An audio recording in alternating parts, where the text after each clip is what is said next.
Hello and welcome everybody to another StarCraft 2 cast by Glitch. Today I am examining the play of Team Liquid's Ret. We've already looked at Ret's ZVZ and ZVP, and now we're going to be looking at a little bit of Ret's CVT. So, spawning here in the bottom left position as the blue Zerg, we have Team Liquid's Ret. Spawning here in the upper right position as the red Terran, we have MiTStarEagle. Not a player I know that much about, but it doesn't matter too terribly much today because right now I'm going to be focusing mostly on Ret's gameplay and talking a little bit about what Ret has done. And actually from the last two games, one thing that I have really like, the biggest thing that I've learned from these replays is that I just want to watch more Ret. Like Ret, I just like... he gets so many drones out that I just want to say, does he really get this off in every single match? I almost want to see him playing every single situation out there and seeing how he deals with every single situation. Just because he's just like, you almost can't believe how many drones he gets out. It's absolutely unbelievable how many drones Ret is able to get out early in the game. I think by the 12-minute mark or something, he had like 80 drones in that last game. It was absolutely incredible. So we're going to be seeing how Ret accomplishes a similar feat here today, right now against MiTStarEagle. So we do see him going for that fast expansion, that 15 hatchery. Looks like he's going to be going down for an actual 16 pool. That is a little bit safer on this map just because this map is pretty big map. Takes a long time to get for your opponent to get to his to your base from his front door. So it takes so it means you have a little bit more time to react. In the meantime, we're going to see that LiquidRet is actually going to get his Overlord to his opponent at about the latest possible scouting time. So he is actually sending out a drone to be able to scout his opponent. Definitely something you want to do in the ZVT matchup because while in ZVP and in ZVZ there's not a ton your opponents can do to you at the beginning if you're careful enough. In ZVT, there's kind of a lot that can happen to you early on. There's fast Banshee rushes, there's Hellion rushes, there's early Marine Marauder pushes, there's Marine Siege Tank pushes you have to worry about on one base. All of those definitely can happen. All those things can happen in the early game, so you need to be able to scout quickly. So that's exactly what we were seeing Ret do. Ret finally got up that gas and pool up, and looks like he's just now producing a few links to be able to move across the map, and looks like Ret actually got there just in time to be able to see a Reaper coming out there.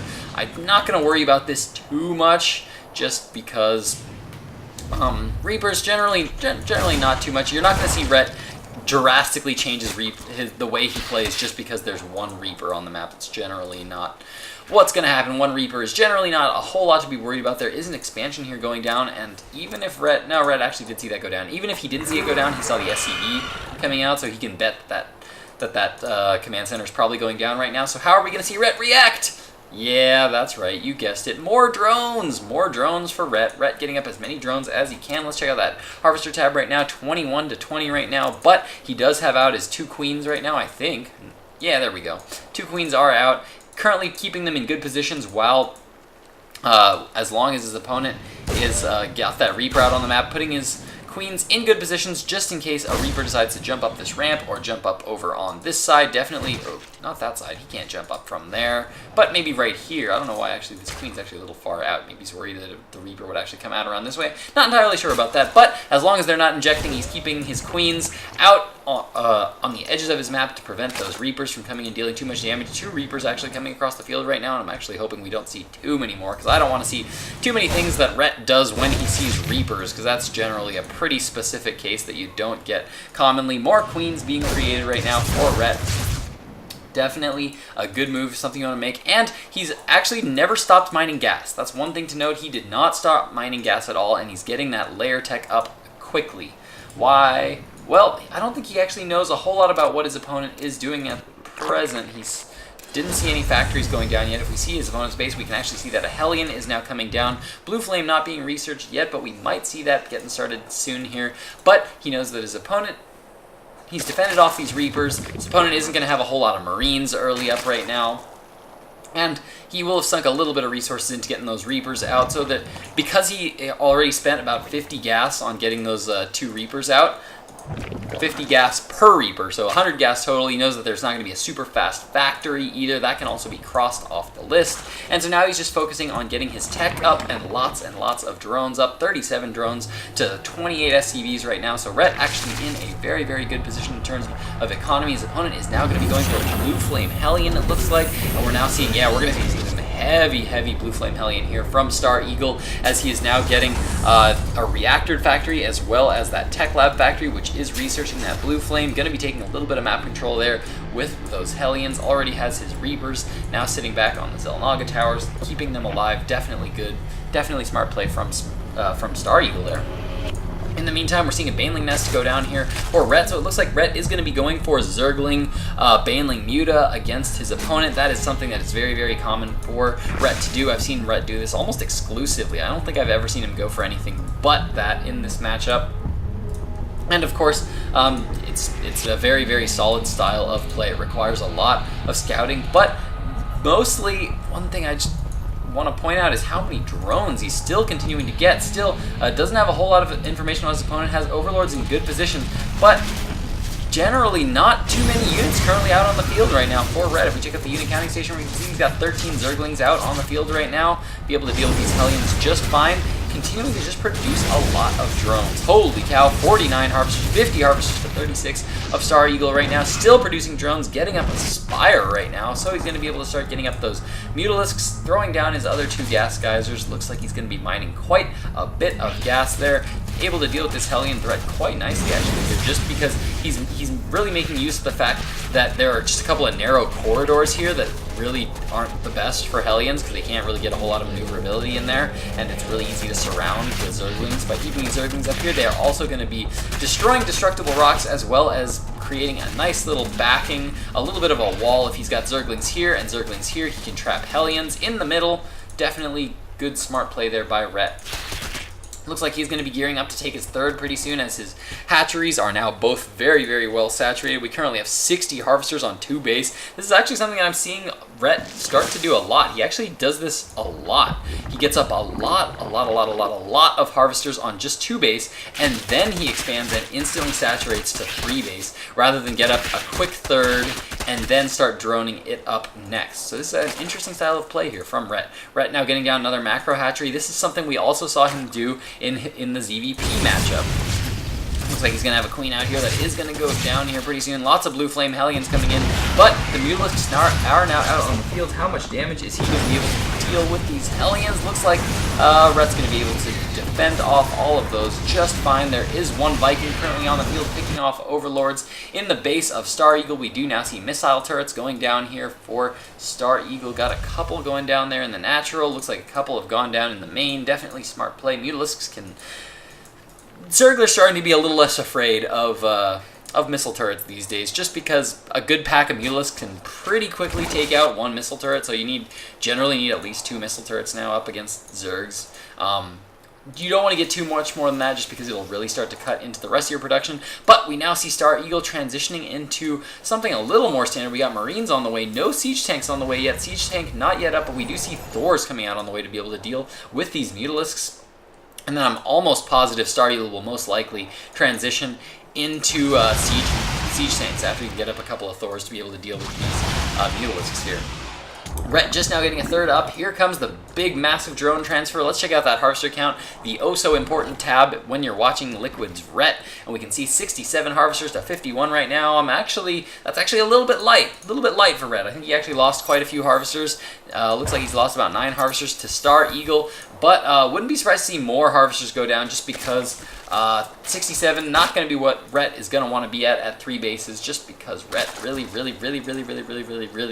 loves his drones. Continuing to get up a lot of Zerglings, lots of Zerglings now pouring onto the map. Looks like he's going to be going for a very big push here, trying to be very active with these Mutalisks, deal a lot of damage. There is a Siege Tank, there is a Thor rather, that is currently out on the map. 2 Thors currently out on the map right now. Looks like Rhett needs to be very careful. I'm actually curious, does he have these on patrol right now? Yeah, it looks like he actually has them on patrol, patrolling back and forth to watch for any kind of movement from his opponent. Do we have Baneling Nests up yet? I don't even think we have Baneling Nests up for Rhett right now at this point in time. Oh, there is that Baneling Nest up, and it does have that Baneling speed as well, but again, he's not making any Banelings right now. Doesn't want to put any gas into Banelings until he has to, just being very active with his overlords, keeping map control. Look at this creep spread right now. This creep spread is absolutely ridiculous. So good from Rhett right now.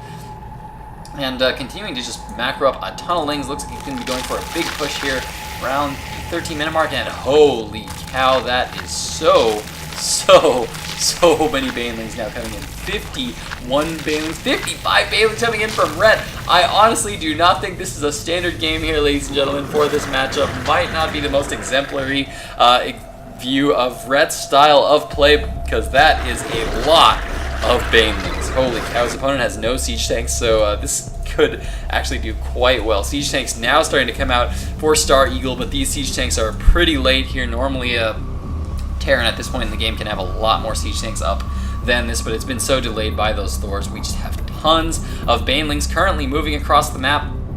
And you know what? This is actually a long game. Well, let's actually watch this engagement, and then I'm going to split this up into 2 parts because this is a bit longer of a game. Lots of Zerglings now coming in, a bunch of Marines and Thors here, but not nearly enough to be able to deal with this kind of a force here from Rhett. Rhett now coming in. All the banelings used on the orbital command is going to mean that just goes down in a hurry, and we now see banelings just smashing over everything. I'm actually curious to know if this is something that Rhett does a lot. I'm actually curious to know what triggered making that many banelings. What made Rhett decide, you know what, I can make tons of banelings, Zerglings flooding into this planetary fortress, dealing lots and lots and lots of damage. Surprisingly, this game does not end yet. This game still is only about halfway done right now, so I'm actually going to split this up into part 2 right now. We're going to see how Rhett is going to continue to deal damage and what kind of transitions we are going to be seeing here from Rhett, so don't go anywhere. Here we go, here we go, here we go. I had to watch it again, I had to watch it again. Here come all the banelings. Oh, here they come. Oh my god, so many banelings. Oh man. Sorry, I just had to watch that again. This is Glitch, and we are examining the style of LiquidRet today, who is looking absolutely fantastic in this ZVT. We saw some ZVZ and some ZVP earlier from Rhett, and we are now seeing a little bit of ZVT from Rhett. So Zerglings flooding this planetary fortress. Absolutely excited to watch Rhett play here today. Just wanted to get a little bit of, just a smidgen, just a taste, just a little bit of a taste of the way that Rhett plays this matchup and all his matchups today. So that's why I was examining all of these games. Absolutely excited to watch more Rhett play. And like I said in part 1, I don't think this is necessarily that standard of Rhett's play. I think it's definitely not standard. I've never ever seen him make 52 banelings before, just smash them all into his opponent's orbital command. But as we can see, it was pretty darned super effective in this matchup. So we can see that Rhett now in a very good spot. I'm actually surprised at how little Rhett is droning in this game. Definitely not the most standard exemplary game that I've seen from Rhett. We're seeing him continue to flood lots of Zerglings, more and more Zerglings on the production tab right now, plus 2 attack upgrades. That is going to mean that his banelings will be able to one-shot all those units, all those SCVs from his opponent, but now the siege tank count is actually getting rather high from StarEagle, so it looks like he is now going to be able to transition into that Marine siege tank style of play, and Rhett is now going to be forced to sit back just a little bit, get a few more forces up, just because Marines tend to be ridiculously good. Marines are actually really good. You see a lot of them used, well, on all the servers really, but actually lately on the European server. If you ever watch players on the European server streaming, Marines are just huge right now. Marines in Europe, holy cow, are they big. I have seen just players going mass Marine like crazy, and even against banelings, they just split them all up really well. And they're able to just do really well. So it's actually pretty interesting that Marines are just that darn good, considering, well, they're tier 1 unit. If you like to use that style of talk, Day 9, of course, always talks about how he doesn't like to really assign tiers to units, but I just did it, so nah. Take that, Day 9. I'm just kidding, Day 9, I love you. I'm just kidding. Just kidding. More Zerglings now going for a bit of a counterattack, utilizing that mobility that Zergs have. Looks like MiTStarEagle is going to be going around here to start to harass this natural expansion.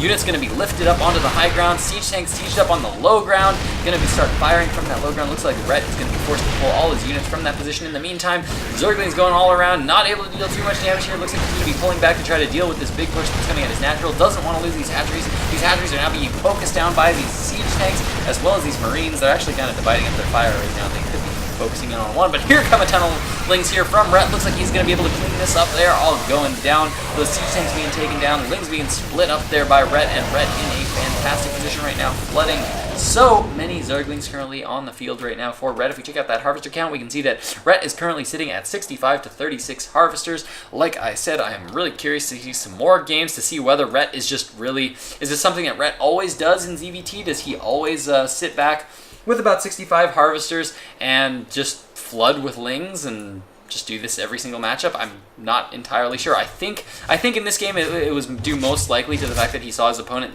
get that siege tank, or the Thor tech.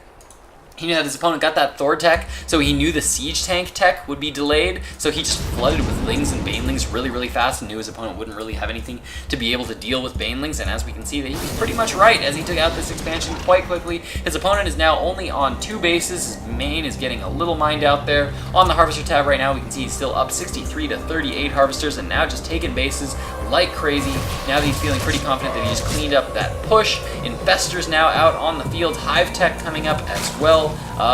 Do we yet have, yeah, there's a Spire out on the map still, just because he did go for some Mutalisks early on, but as you can see, after he saw those Thors come out, he's completely decided to switch tech routes, and is now just going for purely Ling Infestor at the moment.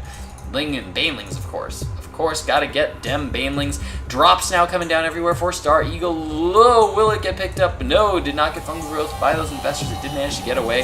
He's going to be pulling back all those Lings to be able to deal with it at this expansion, because as you can see, this drop is now going down for StarEagle at this expansion. And no, he looks like he's going to be pulling back there. Another hatchery going up in the top left position there for Rhett. Another command center just now being finished and landed in position there by StarEagle, and he's actually putting a planetary fortress there. I don't know how I feel about that decision there from StarEagle, just because a planetary fortress, well, it's not an orbital command, which means no mules, and when you're behind on economy, you definitely need the mules.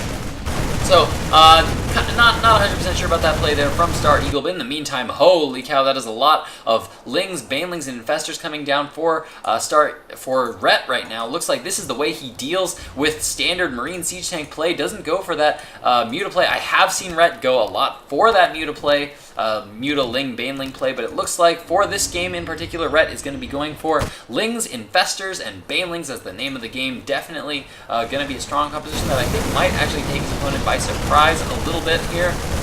I don't think his opponent has actually seen any Infestors yet, and here comes a big engagement here. I don't know about this engagement here for Rhett. Rhett does have a lot of stuff here, but he's forcing himself into this small choke. Not the best moves here. Got 2 Infestors going around the back, dropping infested Terran Marines all around those siege tanks, and the siege tanks are all going to fall so quickly. Rhett just being so far ahead from the time he took down this this orbital command here. He's just been so far ahead, so he's definitely in a fantastic position here to continually just lose a lot of units and just constantly just chuck units at his opponent ruthlessly and try to just take out as much stuff and keep his opponent pinned as much as he can while he takes bases, and that's exactly what we're seeing. Let's check out that Harvester tab one more time. Looks like he did finally make some more Harvesters, currently up to 73 to his opponent's 44, but now he's on the gold expansion, going to be mining gas out of there pretty shortly. Just now going to be starting to get some gas mining on this top left position too, and he's just in an absolute fantastic position. I think this was a game that was won about, I don't know, 6 minutes ago, maybe, well, whenever this video started. I think this match has been over for quite a while, but we are seeing Rhett now moving in with a lot of Infestors. Infestors, of course, a very cost-effective unit. Infested Terrans going down all over the place. Infestors, of course, like I said, cost-effective because they can just pull back and regenerate their energy, and Infested Terrans are just really good. As we can see, they are going to be able to take out that planetary fortress pretty easily, and now the Infestors just pulling back to regenerate their energy. That expansion taken down one more time. StarEagle cannot be feeling good about that. Rhett currently with double the food of StarEagle in an absolutely fantastic position, trying to go for drops right now, trying to deal some damage here, but Rhett is going to be able to just drop infested Terran Marines everywhere, clean everything up. More Marines stimming in, moving in right now. Rhett not actually pulling back any of his forces yet. Lings, reinforcement Lings actually coming down to go deal with it, but I think he's going to need more than that as, oh my god, Infestors getting taken out as they spawn. Not the best position there. Infested Terran Marines coming down. Nice one growth there, goes down by Rhett, able to take a lot of those Marines down, and here come all the Lings there from Rhett, and Rhett is going to be able to clean that up. In the meantime, Lings are preventing any kind of expansion from coming down. StarEagle doing an amazingly good job of macroing and applying pressure to his opponent despite the position he's in. He's been attacking at all different locations. I think it was just a little, it's just not quite enough, and it's just a little bit too late. So we are seeing StarEagle struggle here a little bit. I am speeding through this replay now just to get it over with because I do believe that this game is pretty much over at this point in time. As you can see, Ret is just flooding with tons of lings and banelings, and everything is just getting cleaned up here. Once again, it looks like he's going to be able to take out this expansion. Oh, so many drones lost there to those banelings, and it looks like that is going to be GG from StarEagle. He has nothing to be able to defend this, and more units are currently flooding into the base. Ret getting his Greater Spire up, getting Corruptors up, going to be going for that Broodlord tech, Adrenal Glands coming up for his Zerglings so that they can attack 20% faster, and StarEagle not going to be in the best position here. He doesn't even have, he's not even fully saturated on this base out here, doesn't have mules to be able to recover from that at this point in time. Definitely not the best position right now. Oh, he actually built his, he just moved his Orbital Command down here, and that was the one that we saw down there. And there's the GG from StarEagle, so holy cow.